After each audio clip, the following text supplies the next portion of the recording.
Bonjour, que notre Seigneur de Nazareth vous bénisse et vous accorde une pleine espérance en ce temps de la fin. Aujourd'hui, nous sommes le 2 novembre 2021 et mon sujet portera sur marcher seul avec Dieu. Oui, mes frères sont en Christ, nous sommes dans le temps de la fin et c'est important de savoir comment donner de notre vie. Nous pouvons être appelés à marcher seul avec Dieu. C'est sûr qu'il y a beaucoup d'obstacles, d'épreuves, de tentations. Nous devons savoir que notre Dieu est le compagnon le plus fidèle et c'est important de désirer être toujours avec lui dans sa présence. Nous sommes appelés à vivre en communauté en tant que chrétiens, c'est sûr. Nous sommes appelés à avoir une communion fraternelle avec nos frères et sœurs en Christ et aussi à échanger avec les uns les autres. Mais nous devons savoir que dans notre vie, il peut y avoir des moments où Dieu décide de nous mettre en retrait, de nous placer dans un état où nous sommes vraiment seuls, coupés du monde. Et lorsque je dis coupés du monde, je ne vais pas dire qu'on vit forcément dans un endroit souterrain tout seul, non. On peut être avec notre famille, on peut être entouré, on peut avoir des gens qui sont autour de nous, mais on a l'impression qu'on est vraiment seul au monde, qu'on ne vit, qu'on n'est pas, comment dire, forcément lié à tout ce qu'ils font. Parce que Dieu nous met dans un état d'esprit qui est très privé et qui nous met en fait en retrait, tout simplement. Je prends un exemple. Ça peut être l'état d'une femme comme moi. Je suis mariée, j'ai des enfants. Hein. Je suis avec mon mari et mes enfants. Mais je ressens vraiment que je suis seule. Parce que Dieu a créé un vide en moi qui est le seul qui peut combler en fait. Il m'attire dans sa présence tous les jours pour me remplir de sa plénitude. Voyez-vous, donc je m'occupe de la maison, des enfants, mon mari, tout ça, mais il y a quelque chose de plus qui doit être là. Et cette chose de plus, il n'y a que Christ qui peut me la donner. Et c'est pour ça qu'il m'invite donc dans sa présence très souvent pour pouvoir me remplir. Beaucoup d'hommes et de femmes de Dieu ont expérimenté cela dans le passé. Et beaucoup ont été dans des couvents, d'autres dans des... comment c'est en français? Je connais ça en français et tout. Dans comment dirais-je, sont des maisons de retraite, hein, vraiment extrêmement exiguës, vraiment conçues pour être vraiment en retrait de la société, en fait, pour juste la face de Dieu, vraiment entendre de Dieu, le voir clairement et tout. Et cela portait vraiment beaucoup de fruits.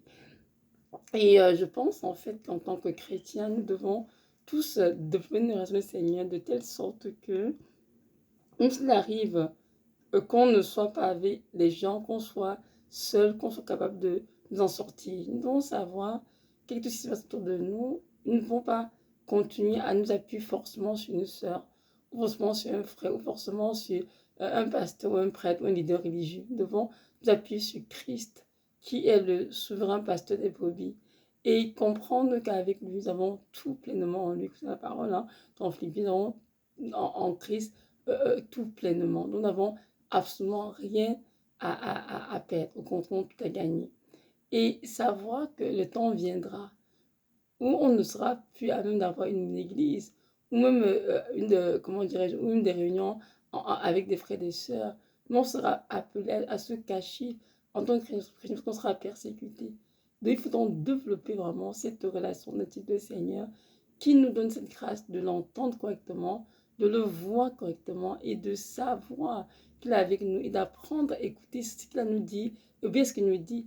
Parce que si on écoute toujours notre Seigneur au travers d'un frère ou d'une sœur, on s'en rend bien compte qu'à un moment donné, si le frère n'est pas là pour nous, pardon, on va se perdre en fait.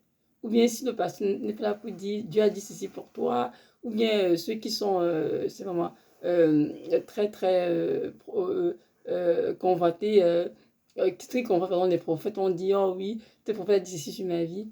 À un moment donné, il y aura toutes ces choses-là.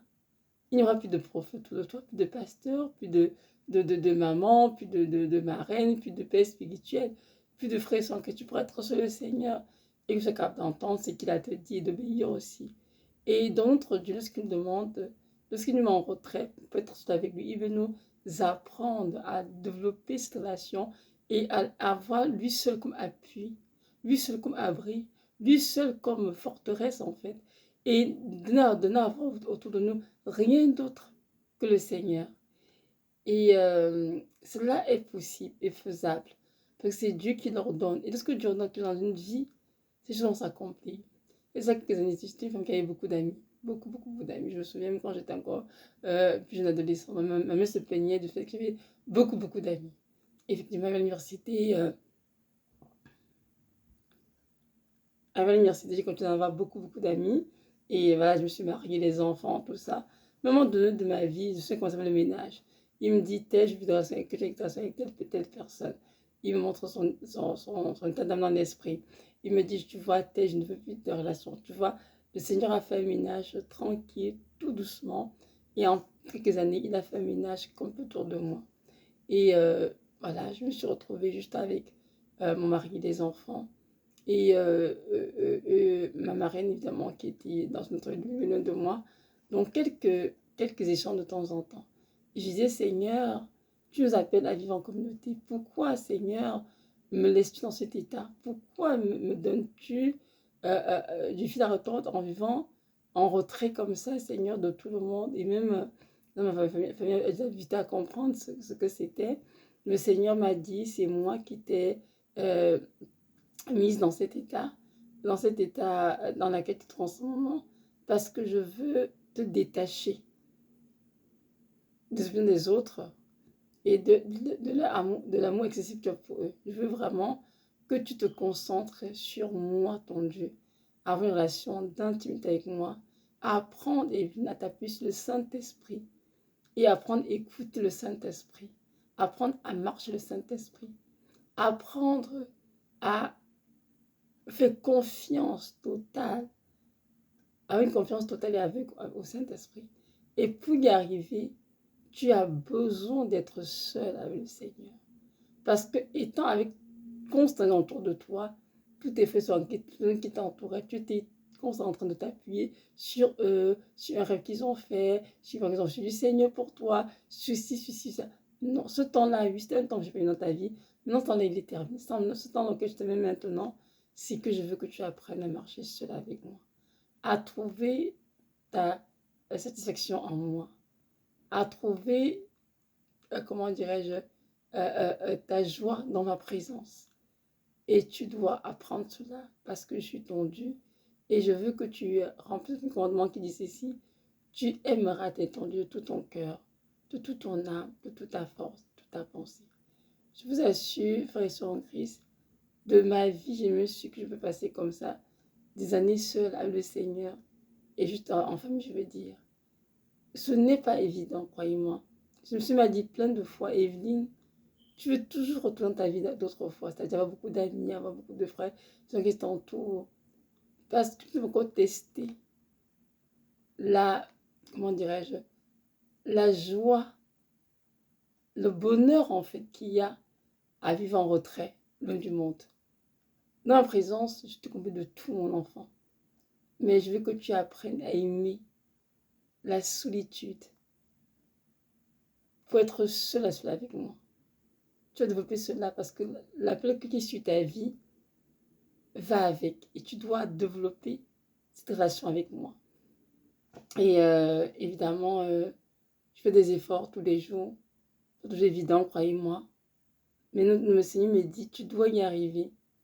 Parce que c'est ça la route qui te conduit vers ton appel et au ciel. Et il y a plusieurs fois, il m'a dit, vous voyez que je change juste avec mon mari et mes enfants, il m'a dit plusieurs fois, tu dois modérer l'affection que tu as pour ceux que tu aimes et mettre en priorité. Et mettre mes perspectives toujours en priorité. Vous imaginez? Donc le Seigneur me fait comprendre clairement. Je veux que tu te concentres sur les choses du ciel, les choses divines. Prends soin de ton mari, des enfants, ou les amis reçoivent ce que tu reçois chez toi, pour les nourrir, mais tu dois te concentrer sur ta relation avec moi et sur ton appel, c'est-à-dire la prédication. Donc c'est un temps vraiment où on est sur le Seigneur, où bien sûr il nous sanctifie. Et croyez-moi, J'en ai vu de tout école le Seigneur. Les ménages dans toute ma vie, de mes relations, de ma garde-robe, mon Dieu, de mon accoutrement, de tout. Il a tout touché. Et c'est dans un temps dans lequel justement aussi le Seigneur nous apprend à avoir confiance en lui totalement. Une confiance aveugle. Aussi le voir comme un Père qui nous aime énormément et qui sera tout là pour nous.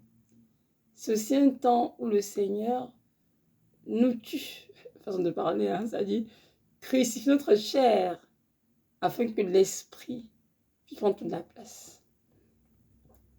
C'est un temps de marche où le Seigneur, comment dirais-je, nous brise, bien sûr, nous nettoie et ôte de notre cœur tout ce qui est mauvais pour nous remplir de sa douce présence, de son Esprit Saint.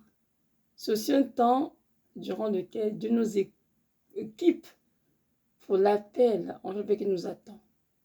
Il nous revêt de son onction. Et c'est aussi un temps durant lequel nous sommes dans ses mains comme des vases en formation. Dieu est en train de nous sculpter, comme un peu comme le petit fer avec l'argile. Et il est en train de nous modeler. Et dans son esprit, il sait exactement l'image qu'il attend de nous, de la façon qu'il fait de nous, mais nous n'avons aucune idée. C'est un temps dans lequel aussi le Seigneur prend le temps de nous faire voir nos faiblesses et comment les conquérir pour être plus fort. C'est un temps de marche, de cesse avec lui, durant lequel le Seigneur nous, nous amène à mourir au-dessus de ce monde et à trouver notre satisfaction vraiment dans les choses divines. Vraiment comme les délecter, on va dire, et vraiment faire le goût pour tous les plaisirs mondains. C'est aussi un temps de marche à le Seigneur, durant lequel il nous utilise à notre insu, hein, beaucoup, pour pouvoir bénir les gens, surtout au niveau spirituel. Ils ne sont pas capables de percevoir pour l'instant, de dire oh, on ne sait à rien, on est juste à la maison, bien, bref, on se trouve, on va dire, on a l'impression que notre vie est en train comme de stagner, comme c'est arrêté, mais ce n'est pas vrai. Dieu est en train de faire de grandes choses en nous, près de nous, on ne le sait juste pas. Et bien sûr, c'est un temps durant lequel le Seigneur vient vraiment nous vider de tout ce qui n'est pas de lui et nous remplit vraiment du fruit de l'esprit et fait de nous des femmes, des hommes accomplis en Christ. Mais c'est un temps aussi, bien sûr, pour que ça se prenne place, ce brisement dont je parle, bien sûr, avec beaucoup d'épreuves, beaucoup de douleurs. Mais cette douleur sont sous le contrôle du Seigneur, parce qu'il est celui qui blesse et guérit. Amen. Il est celui qui fait descendre la fosse et qui en fait remonter. Et il est celui qui prend soin de ses enfants. Donc notre Dieu, durant ce temps, fait beaucoup d'épreuves, mais ces épreuves sont largement, sagement définies par lui dans le but de nous nettoyer, de nous sanctifier, pour que nous soyons vraiment des vases d'honneur sanctifiés, utilisés à son service. Donc, mes frères et sœurs, marche avec Dieu est quelque chose que vivent beaucoup d'enfants de Dieu, tous ceux qui sont appelés à servir le Seigneur. Et c'est normal. Si vous êtes dans cet état, n'ayez aucune crainte. Ne dites pas que vous êtes bizarre, vous êtes différent des autres. Non. C'est juste un temps que Dieu a permis dans votre vie, pour mettre à part dans le but de prendre soin de votre âme, de vous nettoyer, de vous sanctifier, de vous équiper, de vous préparer en vue du mystère qu'il a pour vous. Au début, quand j'ai commencé ce retrait, c'est que cela fait comme, comment dirais-je, assez progressivement. Et je ne sais pas trop trouver des questions. J'ai toute l'impression juste, c'est la difficulté à entrer des relations, à les garder. Et Dieu m'a dit, c'est moi qui ne les permets pas. Je ne veux pas que tu aies de béquilles. Je veux que tu appuies sur moi, je veux que tu appuies sur moi seul, ton Dieu. Et le Seigneur, en tout cas, il a réussi. Il continue d'ailleurs de m'aider vraiment à aller dans ce sens. Et un temps viendra où il va bien sûr mettre un stop à ça et me faire retourner maintenant dans le monde, dans le but maintenant justement d'apporter plutôt, je dirais, la guérison, l'évangile, la croix, à tous ceux qui seront réceptifs. Comprenez donc, marcher avec Dieu, c'est un temps de préparation, de formation que Dieu met dans notre vie dans le but de nous équiper. Ce temps-là est échu. Dieu nous renvoie justement nos familles vers, je ne sais pas, vers tous ceux qui désirent dans le but d'apporter le salut. Donc c'est ça. Je vous encourage vraiment à prier beaucoup, vous qui êtes dans cet état, et de ne surtout pas vous sentir découragé, que Dieu vous a abandonné ou bien que vous êtes différent des autres, vous vous sentez comme rejeté par les autres, méprisé ou je ne sais pas trop incompris, mais priez seulement que Dieu la grâce nous entoure, de comprendre ce que vous vivez est vraiment de Dieu et de le respecter. Et priez aussi pour que Dieu donne la force, le courage d'accepter la vie qu'il vous offre en ce moment et de coopérer avec lui. Parce que moi, à un moment donné, comme si je résistais, en fait. Je veux cette vie assez difficile, Seigneur. Je disais, mais comment est-ce qu'on vit dans cet état, Seigneur? Ceux qui m'entourent aussi étaient en train de se plaindre tout le temps. Moi, je suis toujours à la maison, toujours en retrait. Je n'aime pas beaucoup sortir. J'ai beaucoup changé. J'ai beaucoup changé. Et moi non plus, pourquoi je suis comme ça, Seigneur? J'ai compris le temps que c'était vraiment l'œuvre de Dieu en moi. Et j'en suis heureuse. Je ne suis pas du tout mécontente. Et du Seigneur, moi, je te la grâce de goûter au bonheur qu'on a, de vivre retiré du monde, vraiment, vivre en retrait du monde et de vraiment expérimenter ta plénitude. Donc, c'est ça. Pour mes frères et sœurs, je m'appelle tous à marcher à cela avec Dieu, aimant de notre vie.